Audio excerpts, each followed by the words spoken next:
प्रवर्तन निदेशालय के अधिकारियों ने शिक्षक भर्ती घोटाला मामले में पश्चिम बंगाल के मंत्री पार्थ चटर्जी से शुक्रवार को रात भर पूछताछ करने के बाद शनिवार सुबह उन्हें गिरफ्तार कर लिया। एजेंसी के अधिकारियों ने चटर्जी से आवास पर शुक्रवार सुबह 8 बजे से उनसे पूछताछ शुरू की थी। ईडी को चटर्जी के करीबी अर्पिता मुखर्जी की दक्षिण कोलकाता स्थित एक ठिकाने से 20 करोड़ रुपए नकद मिले हैं। जब एक कथित घोटाला हुआ था तब चटर्जी राज्य के शिक्षा मंत्री थे। प्रवर्तन निदेशालय इस घोटाले में शामिल लोगों के खिलाफ मनी लॉन्ड्रिंग संबंधी पहलुओं की भी जांच कर रहा है। सीबीआई हाईकोर्ट के निर्देश पर पश्चिम बंगाल स्कूल सेवा आयोग की सिफारिशों पर सरकार द्वारा प्रायोजित व सहायता प्राप्त स्कूलों में समूह सी और डी के कर्मचारियों व टीचरों की भर्ती में हुई कथित अनियमितताओं की जांच कर रहा है। वहीं प्रवर्तन निदेशालय इस मामले से संबंधित कथित मनी लॉन्ड्रिंग की तफ्तीश में जुटा है। अभी उद्योग एवं वाणिज्य मंत्री पद पर काबिज चटर्जी उस समय शिक्षा मंत्री थे जब कथित घोटाला हुआ था। सीबीआई 2 बार उनसे पूछताछ कर चुकी है। आइए हम आपको बताते हैं देश के कुछ बड़े शिक्षक घोटाले के बारे में जिन्हें लेकर मचा हंगामा। सबसे पहले बात हरियाणा के शिक्षक घोटाले की। 1999-2000 में राज्य के 18 जिलों में हुई 3206 जेबीटी शिक्षकों की भर्ती के मामले में मानदंडों को ताक पर रखकर मनचाहे लोगों की बहाली की गई। इसके लिए शिक्षकों की भर्ती की जिम्मेदारी कर्मचारी चयन आयोग से लेकर जिला स्तर पर बनाई गई चयन कमेटी को सौंपी गई थी, जिसने फर्जी इंटरव्यू के आधार पर चयनित कैंडिडेट की सूची तैयार की थी। इसके लिए जिला स्तरीय चयन कमेटी में शामिल शिक्षा विभाग के अधिकारियों पर मनचाहे कैंडिडेट्स के चयन के लिए बैठकों में दबाव भी बनाए गए थे। हरियाणा के पूर्व मुख्यमंत्री और इंडियन नेशनल लोकदल INLD के अध्यक्ष ओम प्रकाश चौटाला जेबीटी शिक्षक भर्ती घोटाले में दोषी पाए गए। चौटाला के साथ इस मामले में उनके पुत्र अजय चौटाला समेत 54 और लोगों को भी सीबीआई कोर्ट ने दोषी करार दिया। चौटाला को इस मामले में 10 साल की सजा हुई। कुछ वक्त पहले ही वो जेल से बाहर आए हैं।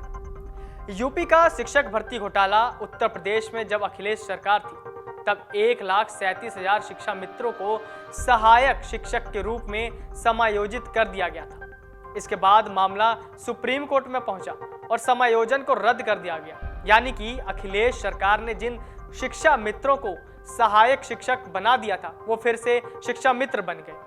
इसके बाद सुप्रीम कोर्ट ने 1,37,000 पदों पर भर्ती का आदेश योगी सरकार को दिया। योगी सरकार ने सुप्रीम कोर्ट में कहा कि हम एक साथ इतने पद नहीं भर सकते हैं। फिर सुप्रीम कोर्ट ने 2 चरणों में सभी पदों को भरने का आदेश दिया। इस आदेश के बाद योगी सरकार ने 2018 में 68,500 पदों के लिए वैकेंसी निकाली। आंदोलन कर रहे अभ्यर्थियों का दावा है कि सहायक शिक्षक भर्ती की पहली किश्त जो 68,500 पदों की है उसमें 22,000 से अधिक पद रिक्त रह गए थे। हालांकि इस भर्ती के दौरान आरक्षण को लेकर सवाल नहीं उठ रहे हैं। यानी अभ्यर्थियों का कहना है कि 68,500 शिक्षकों की जो वैकेंसी निकाली गई थी वो आरक्षण के पैरामीटर पर सही है। अब बात करते हैं 69,000 शिक्षक भर्ती की। 1.37 लाख शिक्षकों की भर्ती की दूसरे किश्त में सरकार ने 69,000 वैकेंसी निकाली। 6 जनवरी 2019 इस भर्ती के लिए परीक्षा हुई। इस भर्ती के लिए अनारक्षित की कट ऑफ 67.11% और ओबीसी की कट ऑफ 66.73% थी। इस भर्ती के तहत अब तक करीब 68,000 लोगों को नौकरी मिल चुकी है। अब सवाल उठता है कि 69,000 भर्ती में कथित आरक्षण घोटाले की बात कहां से आई? इसके पीछे सबसे बड़ी वजह है बेसिक शिक्षा नियमावली 1981। आंदोलन कर रहे अभ्यर्थियों का कहना है कि इस नियमावली में साफ है कि कोई ओबीसी वर्ग का अभ्यर्थी अगर अनारक्षित श्रेणी के कट ऑफ से अधिक नंबर पाता है तो उसे ओबीसी कोटे से नहीं बल्कि अनारक्षित श्रेणी में नौकरी मिलेगी, यानी वो आरक्षण के दायरे में नहीं गिना जाएगा। यहीं से 69,000 शिक्षक भर्ती का पेंच उलझ जाता है।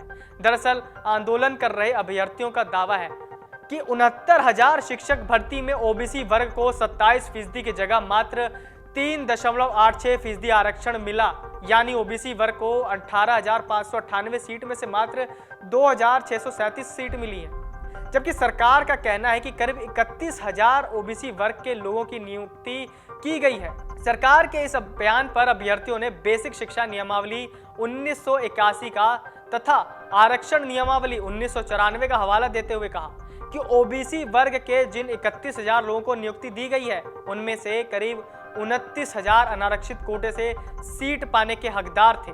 प्रदर्शन कर रहे अभ्यर्थियों का कहना है कि हमें 29,000 ओबीसी वर्ग के लोगों को आरक्षण दायरे में जोड़ना ही नहीं चाहिए। ठीक इसी तरह अभ्यर्थियों का आरोप है कि 69,000 शिक्षक भर्ती में से एससी वर्ग को भी 21% की जगह मात्र 16.6% आरक्षण मिला। अभ्यर्थियों का दावा है कि 69,000 शिक्षकों की भर्ती में करीब 19,000 सीटों का घोटाला हुआ। इसको लेकर वो कोर्ट भी गए और राष्ट्रीय पिछड़ा आयोग में भी शिकायत की। मध्य प्रदेश का व्यापम घोटाला। व्यापम को मध्य प्रदेश ही नहीं, देश के सबसे बड़े घोटाले में से एक माना जाता है। इसकी जांच की आंच कारोबारियों और नौकरशाहों से लेकर नेताओं की गर्दन तक पहुंच गई थी। व्यापम घोटाले का उजागर होने का सिलसिला साल 2013 में शुरू हुआ, जब इंदौर से 7 मुन्ना भाई पकड़े गए। यानी ये 7 मूल परीक्षार्थियों की जगह पीएमटी में शामिल होने आए थे। इसके बाद व्यापम घोटाले की परत दर परत खुलने लगी। एक एक करके कई गिरफ्तारियां हुई। इस घोटाले से जुड़े 48 लोगों की रहस्यमयी हालत में मौत भी हो गई। इससे अंदाजा लगाया जा सकता है कि व्यापम के तार कितने ताकतवर लोगों से जुड़े थे। घोटाले में कुल 2,500 से ज्यादा लोग आरोपी बने और तकरीबन 2,000 लोगों की गिरफ्तारी हुई। व्यापम के लपेटे में वरिष्ठ नौकरशाहों से लेकर मंत्री तक आ गए। इसकी जांच के लिए स्पेशल टास्क फोर्स बनी, लेकिन जुलाई 2015 में यह मामला सीबीआई के हवाले कर दिया गया। नमस्कार। डाउनलोड करें अमर उजाला ऐप और पाएं खबरें लगातार। अगर आप ये वीडियो YouTube पर देख रहे हैं तो हमारे चैनल को सब्सक्राइब करें और बेल आइकन को दबाना ना भूलें। अगर आप Facebook पर ये वीडियो देख रहे हैं तो हमारे पेज को लाइक करें।